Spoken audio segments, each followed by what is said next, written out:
મિત્રો, ટાઇફોઇડ પછી બીજો બેક્ટેરિયાજન્ય રોગ ન્યુમોનિયા છે, જેની આપણે ચર્ચા કરવાની છે. હવે આજે તમે જે આ માસ્ક જોવો છો, આ માસ્ક પહેરવાનું જે કારણ છે એ તમે આ જે આપણો રોગ છે એની અંદરથી જેને કહેવાય કે તમને ભણશો એટલે ખ્યાલ આવશે કે આ માસ્ક શું રિપ્રેઝેન્ટ કરે છે. હવે આપણે આગળ જોઈએ બેક્ટેરિયાજન્ય રોગ ન્યુમોનિયા. બહુ સાંભળેલું હશે ન્યુમોનિયા વિશે. તો હિમોફિલસ ઇન્ફ્લુએન્ઝા, હિમોફિલસ ઇન્ફ્લુએન્ઝા બેક્ટેરિયાનું નામ છે. હિમોફિલસ ઇન્ફ્લુએન્ઝા અને સ્ટ્રેપ્ટોકોકસ, સ્ટ્રેપ્ટોકોકસ ન્યુમોનિયાઈ આ બે પ્રકારના બેક્ટેરિયા દ્વારા સામાન્ય રીતે ન્યુમોનિયા વધુ પ્રમાણમાં ફેલાય છે. હવે મેઇન વસ્તુ છે કે ન્યુમોનિયા જે છે ને તે બહુ મહત્ત્વની વાત લખું છું. આગળનો તમે સેશન સાંભળશો પછી આના વિશે વધારે ક્લિયર થશે કે ન્યુમોનિયા જે છે ને તે ફેફસાને ચેપ લગાવે છે, ફેફસાને ચેપ લગાવે છે. તો તમને એમ થાય કે આમાં શું મોટી વાત છે, પણ બહુ જેને કહેવાય કે ધ્યાનમાં રાખવા જેવી વાત છે. એક્ઝામની અંદર જેને કહેવાય કે આને આધીન ઘણી વખત પૂછાય છે કે આપણે આના પછી જે કોલ્ડ ભણશું, શરદી ભણશું, તો શરદી જે છે તે શ્વસન માર્ગને ચેપ લગાડતો રોગ છે, જ્યારે ન્યુમોનિયા જે છે તે ફેફસાને ચેપ લગાડતો રોગ છે. ન્યુમોનિયાના જે બેક્ટેરિયા છે તે સામાન્ય રીતે ફેફસા સિવાયનો જે શ્વસન માર્ગ છે તેને ચેપ લગાવતા નથી. તો આ વાત બહુ ધ્યાન રાખવા જેવી બાબત છે. તે ફક્ત ફેફસાને ચેપ લગાવે છે. હવે આગળ વધતા પહેલાં હું તમને બીજી સાદી માહિતી આપું કે આ જે ન્યુમોનિયા જે છે આ કોના જેવો રોગ છે. તો કે ન્યુમોનિયા ઇઝ ઇક્વલ ટુ હાલનું જે આપણે જેનાથી ડરીએ છીએ તે કોરોના વાયરસ, જે ન્યુમોનિયા કોરોના વાયરસ એના દ્વારા થતો જે રોગ, જેને હાલના તબક્કે આપણે કોવિડ-19 તરીકે ઓળખીએ છીએ. ઉપરાંત તમે H1N1 સ્વાઇન ફ્લૂ વિશે સાંભળેલું જ હોય. તો સ્વાઇન ફ્લૂ છે, કોવિડ-19 છે, બર્ડ ફ્લૂ છે કે ન્યુમોનિયા છે, આ દરેક રોગ અલગ છે. આ રોગ માટે જવાબદાર સૂક્ષ્મજીવો અલગ છે, પરંતુ ફાઇનલી ટુ ધ પોઈન્ટ જે આપણા શરીરની અંદર થાય આ વસ્તુ જેને કહેવાય દરેકની અંદર કોમન છે. હવે શું થાય છે એના વિશે આપણે ધીમે ધીમે સમજવાનું સ્ટાર્ટ કરીએ.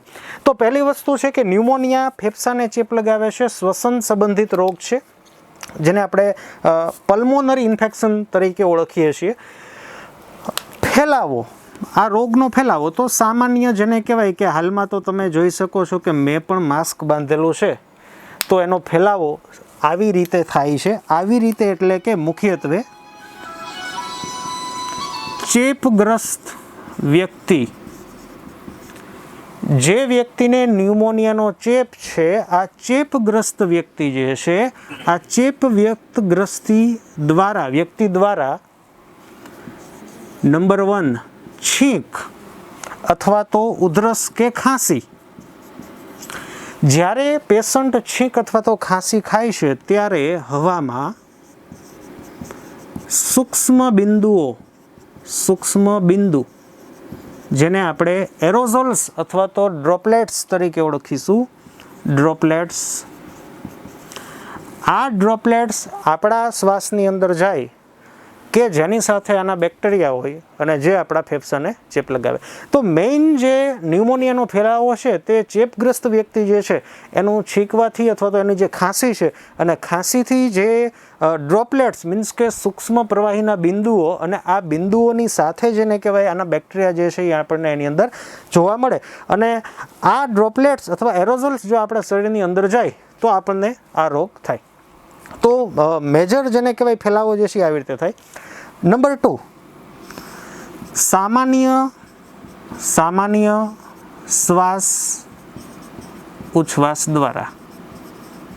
એટલે કે પેશન્ટ જે છે એને છીંક નથી ખાધી, ખાંસી નથી, ઉધરસ નથી, છતાં પણ જો તમે એની કોન્ટેક્ટમાં બેસો, જે આપણે અત્યારે હાલમાં જે કહીએ છીએ 6 ફૂટનું અંતર જાળવવું જરૂરી છે, તો એની પાછળનું રીઝન છે કે એટલું અંતર જો તમે જાળવો તો જે પેશન્ટમાંથી જે બહાર જે ઉચ્છવાસ નીકળે છે, આ ઉચ્છવાસની સાથે પણ આ બેક્ટેરિયા સામાન્ય રીતે આપણને જોવા મળે છે. તો આ વસ્તુ ટીબી માટે પણ કોમન છે, શરદી માટે પણ કોમન છે, અન્ય વાયરલ ઇન્ફેક્શન માટે પણ કોમન છે, આ બેક્ટેરિયલ ઇન્ફેક્શન અથવા તો ન્યુમોનિયા માટે પણ કોમન છે. તો બીજો જે મેજર જેને કહેવાય ફેલાવો છે તે સામાન્ય શ્વાસ ઉચ્છવાસ આપણે દર્દી જે છે એના નજીકના કોન્ટેક્ટમાં જો આપણે જાય તો આપણને થઈ શકે. નંબર 3, દર્દીએ ઉપયોગમાં લીધેલા સાધનો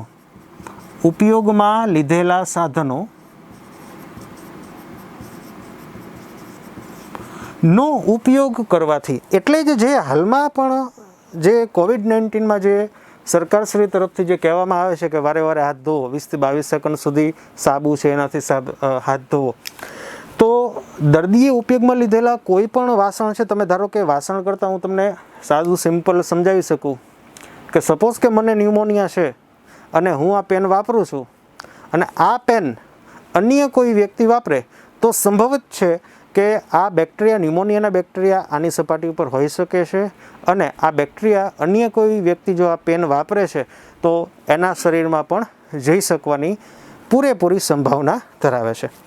તો આવી રીતે જેને કહેવાય કે ન્યુમોનિયા જે છે તે ફેલાય છે. એટલે હું તમને ટૂંકું ને ટચ જો કહું ને તો આનો ફેલાવો છે ને તે મુખ્યત્વે હવા દ્વારા થાય છે એવું કહી શકાય. હવા દ્વારા ફેલાવો થાય તે કહી શકાય. તો ન્યુમોનિયા આવી રીતે ફેલાય છે. હવે આપણે આગળ જોઈએ. હવે આપણે ચર્ચા કરીએ કે શ્વસન માર્ગની અંદર ન્યુમોનિયા નહીં, કોઈ પણ પ્રકારનું જો ઇન્ફેક્શન લાગે તો એનો પ્રતિકાર કરવા માટે આપણું શ્વસન તંત્ર શું કરે છે એની સાદી માહિતી લઈશું ને તો આપણને ન્યુમોનિયા વિશે વધુ ખ્યાલ આવશે કે ન્યુમોનિયા કઈ રીતે ઘાતક છે, એની અંદર એક્સ્ટ્રા શું છે. હવે આપણે સાદી વાત સામાન્ય ચર્ચા કરીએ કે કોઈ પણ સૂક્ષ્મજીવ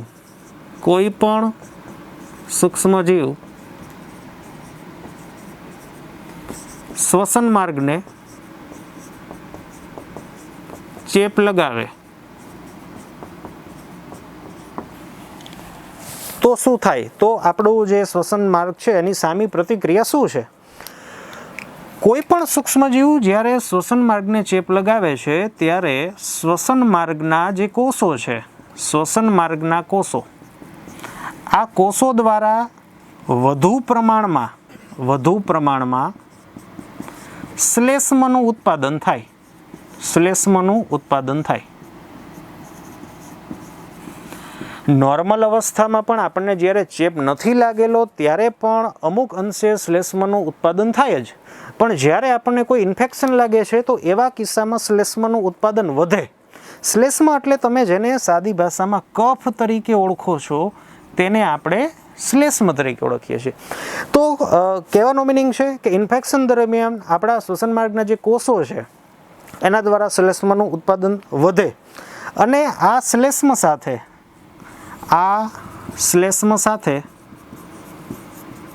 કોઈ પણ સૂક્ષ્મજીવ, ન્યુમોનિયાની ચર્ચા કરતો હોય તો બેક્ટેરિયા, કે શરદીની ચર્ચા કરતો હોય તો વાયરસ, તો આ શ્લેષ્મ સાથે સૂક્ષ્મજીવ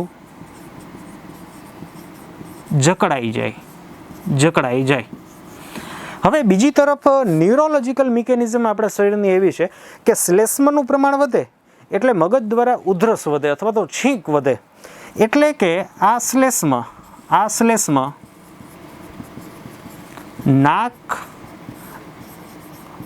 અથવા તો મુખ કે બંને દ્વારા બહાર નીકળે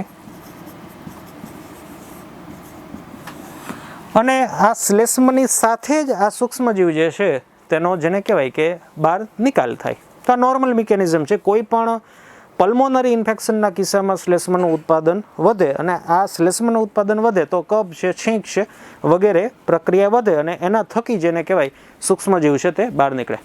હવે ન્યુમોનિયાની અંદર જેને કહેવાય નવું શું છે અથવા તો ખાસ શું છે એના વિશે આપણે ચર્ચા કરીએ કે જેથી ન્યુમોનિયા જે છે તે અન્ય શ્વસન માર્ગના જે રોગો છે એના કરતાં શા માટે વધુ ઘાતક છે તેની આપણે સારી રીતે સમજ મેળવી શકીએ.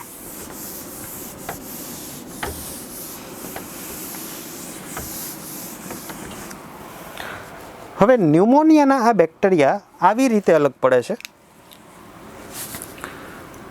ન્યુમોનિયાના બેક્ટેરિયા ફેફસામાં પ્રવેશે. હું શબ્દ અહીંયા વાપરીશ વાયુકોષ્ઠ. ફેફસાનું જેને કહેવાય કે વાયુકોષ્ઠ. હવે મેં જે તમને કીધું એમ વાયુકોષ્ઠના કોષ જે છે અથવા તો ઇવન આખા શ્વસન માર્ગના જે કોષો છે શ્લેષ્મા ઉત્પન્ન કરે. હવે એક ટ્વિસ્ટ આવે છે. મેં જે તમને કીધું કે શ્લેષ્માની સાથે સૂક્ષ્મજીવ જે છે એ ટ્રેપ થઈ જાય, જકડાઈ જાય અને પછી આ શ્લેષ્માની સાથે બહાર નીકળે. પણ અપવાદ રૂપે જેને કહેવાય કે ન્યુમોનિયાના બેક્ટેરિયા જે છે, અપવાદ રૂપે ન્યુમોનિયાના બેક્ટેરિયા આ શ્લેષ્મનો તમે મિત્રો નહીં માની શકો એવી વાત છે કે આ બેક્ટેરિયા શ્લેષ્મનો ખોરાક તરીકે ઉપયોગ કરે છે. એટલે બને એવું કે સપોઝ કે હું તમને સંખ્યાની દ્રષ્ટિએ સમજાવું તો 100 બેક્ટેરિયા આક્રમણ કરે છે અને એના વિરુદ્ધ શ્લેષ્મા ઉત્પન્ન થાય, તો આ 100 બેક્ટેરિયા શ્લેષ્માનો ખોરાક તરીકે ઉપયોગ કરે અને જેને કહેવાય કે એને પોષણ મળતા એનો પ્રજનનનો દર વધે. એટલે 100માંથી સીધા જેને કહેવાય કે 200 થાય, 400 થાય, 500 થાય. એટલે શ્લેષ્માનું ઉત્પાદન આપણા શરીરની અંદર થવાથી ન્યુમોનિયાના જે બેક્ટેરિયા છે એને બહુગુણિત થવાની જેને કહેવાય કે એક શક્તિ મળે, ખોરાક મળે. એટલે તેથી બેક્ટેરિયાનો વધુને વધુ ગ્રોથ થાય, વધુને વધુ ગુણન થાય અથવા ગ્રોથ થાય. હવે પાછી રિફ્લેક્સ મિકેનિઝમ જેવું કે બેક્ટેરિયા વધશે તો સામા પક્ષે પાછું જેને કહેવાય કે વધુને વધુ શ્લેષ્મનું ઉત્પાદન થાય.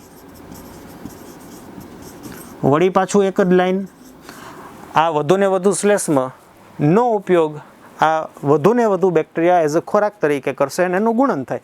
એટલે આ પ્રોસેસ જેને કહેવાય ચાલ્યા જ કરશે કે શ્લેષ્મનું પ્રોડક્શન, બેક્ટેરિયાનું પ્રમાણ વધશે.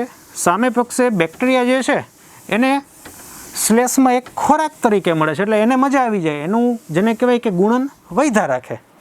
એટલે ફાઇનલી બને એવું કે આ હું તમને વાયુકોષ્ઠ દોરીને સમજાવું. આ વાયુકોષ્ઠ છે, આ છે એની ફરતે રહેલી રુધિર વાહિનીઓ, રુધિર કેશિકાઓ. આ છે વાયુકોષ્ઠના અધિચ્છદીય કોષો.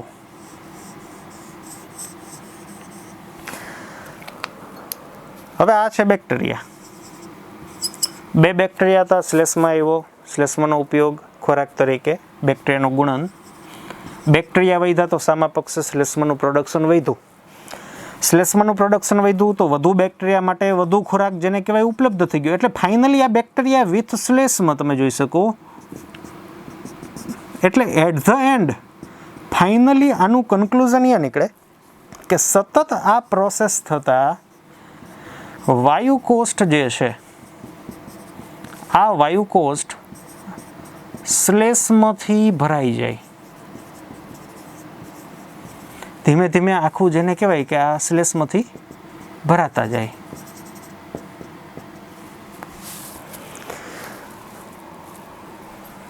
જ્યારે સમગ્ર એટલે કે ફેફસાની અંદર રહેલા જે અબજો વાયુકોષ્ઠ છે, આ બધા વાયુકોષ્ઠ, સમગ્ર વાયુકોષ્ઠ શ્લેષ્મથી ભરાય એટલે શું થાય મારે કહેવાની જરૂર નથી કે જે વાત વિનિમય જે છે, ઓક્સિજન કાર્બન ડાયોક્સાઇડનું જે વહન છે તે સ્ટોપ થાય. O2 અહીંયા ન જઈ શકે, ન તો રુધિરમાંથી કાર્બન ડાયોક્સાઇડ ફેફસામાં જાય કે જેથી એનો નિકાલ થાય. એટલે કાર્બન ડાયોક્સાઇડનું પ્રમાણ જેને કહેવાય રુધિરમાં વધે, શરીરમાં વધે, બ્લડની pH ઓછી થાય, એસિડિક બને. ઉપરાંત ઓક્સિજન જે છે તે બહારથી નહીં આવે અને દર્દી જે છે એનું મૃત્યુ થશે. તો આજે વાત મેં જે કીધી કે વાયુ કોષ્ઠ શ્લેષમાંથી ભરાઈ જાય, ઓક્સિજન કાર્બન ડાયોક્સાઇડ જે છે એનું વાત વિનિમય અટકે, આ બધી જ વસ્તુ same to same coronavirus છે કે સ્વાઇન ફ્લૂ છે કે બર્ડ ફ્લૂ છે, દરેકની અંદર આ વસ્તુ કોમન છે. તો ન્યુમોનિયાની અંદર આ થવાનું પાછળ જે રીઝન છે આ છે બેક્ટેરિયા દ્વારા શ્લેષ્મનો એઝ અ ખોરાક અથવા તો પોષક દ્રવ્ય તરીકેનો ઉપયોગ. હવે આજે મેં તમને સીધી વાત કરી કે વાયુ કોષ્ઠ શ્લેષ્મથી ભરાઈ જાય અને બધા જ વાયુ કોષ્ઠ જ્યારે ભરાય છે ત્યારે કાર્બન ડાયોક્સાઇડ ઓક્સિજન જે છે વાત વિનિમય અટકે અને દર્દીનું મૃત્યુ થાય. પણ આ ફાઇનલ સ્ટેપ મેં કીધું. હવે વચ્ચેનું સ્ટેપ કહું કે એવો સમય કે જ્યારે વાયુ કોષ્ઠો સંપૂર્ણ રીતે શ્લેષ્મથી નથી ભરાયેલા, ધારો કે અડધા ભરાયેલા છે, આટલે સુધીના ભરાયેલા છે, તો આવા કિસ્સામાં કાર્બન ડાયોક્સાઇડ અને ઓક્સિજન જે છે એની એક્સચેન્જ થાય, પણ જે નોર્મલી થવી જોઈએ ને એટલી ન થાય. એટલે જ્યારે વાયુ કોષ્ઠો અડધા શ્લેષ્મથી ભરાયેલા છે કે અડધાથી ઓછા કે અડધાથી વધારે, મીન્સ કે સંપૂર્ણ નથી ભરાયેલા, એવા કિસ્સામાં ઓક્સિજન કાર્બન ડાયોક્સાઇડની એક્સચેન્જ થશે, પણ જે નોર્મલી થવી જોઈએ એટલી થાય નહીં. તેથી જેને કહેવાય કે શરીરમાં O2નું પ્રમાણ ઘટે. શરીરમાં O2નું પ્રમાણ ઘટે. હવે શરીરમાં O2નું પ્રમાણ ઘટે ને મિત્રો, એટલે આપણું જે રુધિર છે ને પરફેક્ટલી લાલ ન દેખાય. અથવા તો તમે ઘણી વખત જોયું હોય કે આપણી જે હાથની અંદર તમે આ જોવો ને શીરા, તો તમને સહેજ બ્લુ કલરની દેખાય. તો એની પાછળનું રીઝન છે કે ડીઓક્સિજનેટેડ બ્લડ જે આપણને જોવા મળે છે રુધિરવાહિનીની અંદર, એટલે આપણો એનો કલર જે છે પરફેક્ટલી આપણને લાલ નથી દેખાતો. તો ન્યુમોનિયાની અંદર જ્યારે વાયુ કોષ્ઠો અડધા મીન્સ કે પૂરા જ્યારે નથી ભરાયેલા, એવા કિસ્સામાં જે ઓક્સિજન કાર્બન ડાયોક્સાઇડ એક્સચેન્જ જે છે એ ઓછી થાય છે, મીન્સ કે રુધિરમાં ઓક્સિજન ઓછો હોય, તો એવા કિસ્સામાં આપણું જે રુધિર જે છે તે પરફેક્ટલી જેને કહેવાય લાલ કલરનું દેખાતું નથી. તેથી રુધિર બહારથી એટલે કે થ્રુ સ્કિન, ચામડી થ્રુ, આપણે આમ જોઈએ આમ ચામડીમાંથી એમ, એટલે કે રુધિર બહારથી સહેજ ભૂખરું દેખાય, સહેજ આપણને ભૂખરું દેખાય. અને જે જગ્યાએ મેલેનિન યુક્ત કોષો નથી ને તે જગ્યાએ આપણે રુધિરને પરફેક્ટલી જોઈ શકીએ. જેમ કે આંખ છે, તમે જોયું હોય તો ડૉક્ટર જે છે આંખ તપાસે એમ, તો આંખ નીચે આમ કરવાથી અહીંયા મેલેનિન નથી, તો પરફેક્ટલી જો આંખ લાલ છે તો હિમોગ્લોબિનનું લેવલ વધારે છે. પછી આ હોઠ છે, અહીંયા પણ આપણને મેલેનિન ન જોવા મળે. તો ન્યુમોનિયાના કિસ્સામાં તમે આંખની નીચે જોઈ શકો, અથવા તો જે આપણા હોઠ છે એ સીધા જ આપણને ભૂખરા, અથવા તો અમુક જે અમેરિકન ટેક્સ્ટબુક જે છે તે બ્લુ શબ્દ યુઝ કરે છે. તો આપણા હોઠ, ઇવન તમે આ નખ જોઈ શકો કે નખની જે નીચેનો ભાગ છે ને ત્યાં આપણને સીધું રુધિર લાલ કલરનું દેખાય. તો ન્યુમોનિયાના કિસ્સામાં મિત્રો બહુ સમજવા જેવી વાત છે, યાદ રાખવા જેવી વાત છે કે ન્યુમોનિયાના કિસ્સામાં પેશન્ટ જે છે તેના નખ, હોઠ, ઇવન આઈલિડ્સ, અંદરની બાજુએ જે આંખ છે તે આપણને ભૂખરા રંગનું દેખાય.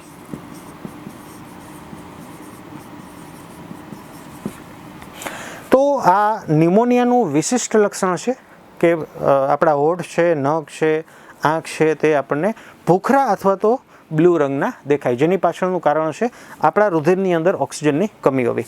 તો અન્ય બેક્ટેરિયાઓની સાપેક્ષે બે વસ્તુ મિત્રો. પહેલી વસ્તુ છે કે શ્લેષ્મનો એઝ અ ખોરાક તરીકે ઉપયોગ કરવો અને ગુણન પામવું.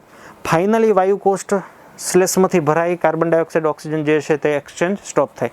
તમને કદાચ યાદ હોય તો આપણે 11th અંદર એક રોગ ભણેલા હતા જેનું નામ હતું કન્જેસ્ટિવ હાર્ટ ફેલિયર.